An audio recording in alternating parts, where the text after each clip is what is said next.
আসসালামু আলাইকুম ভিউয়ার্স, কেমন আছেন সবাই? আশা করি ভালো আছেন। রবনস কিচেনে আপনাদের সবাইকে স্বাগত। আজকে আমি হাজির হয়ে গেছি আরও একটি নতুন রেসিপি নিয়ে।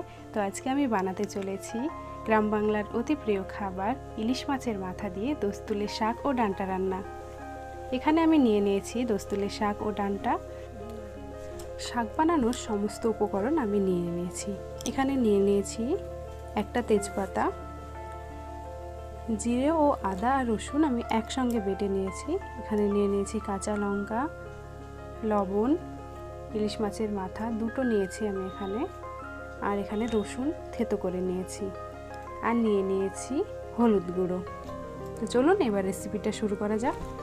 প্রথমেই আমি চুলোতে একটা কড়াই গরম করতে দিয়েছিলাম। এবার আমি শাকগুলোকে কড়াইটার মধ্যে দিয়ে দিচ্ছি।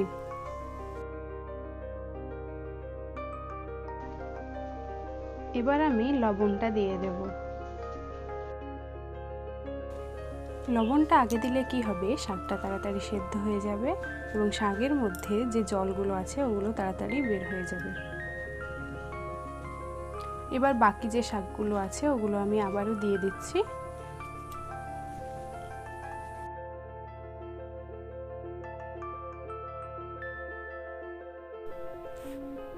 এবার অল্প পরিমাণ জল দিয়ে দেব।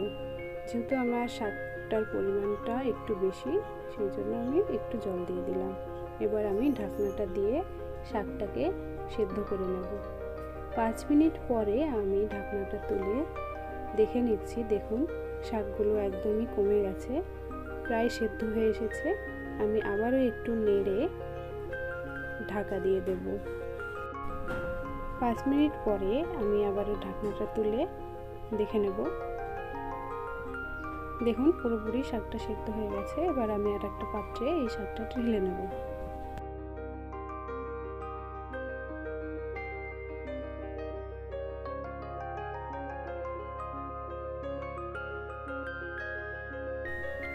এবার একটা কড়াইতে সর্ষের তেল দিয়ে দেব।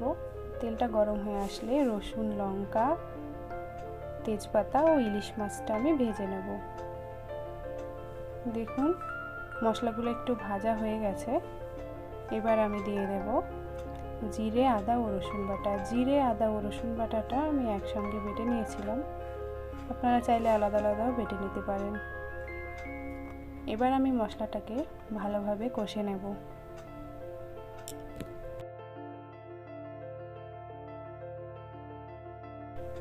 মশলাটা আমাদের ভালোভাবে কষা হয়ে গেছে।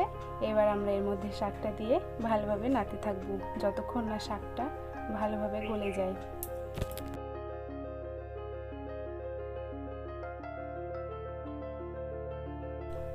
চাসনাটা দিয়ে ভালো করে নেড়ে নেড়ে শাকটাকে গলাতে হবে। আমি যেমনভাবে করছি আপনারা ওইভাবেই করবেন, তাহলে শাকটা দেখবেন তাড়াতাড়ি গলে যাবে। এভাবেই শাকটা অনেকক্ষণ নাড়তে হবে যতক্ষণ না শাকটার জলটা মরে যায়। দেখুন আমার শাকটা প্রায় কষা হয়ে গেছে, জলটাও প্রায় মরে এসেছে। এবার আমি দিয়ে দেব জিরে গুঁড়ো।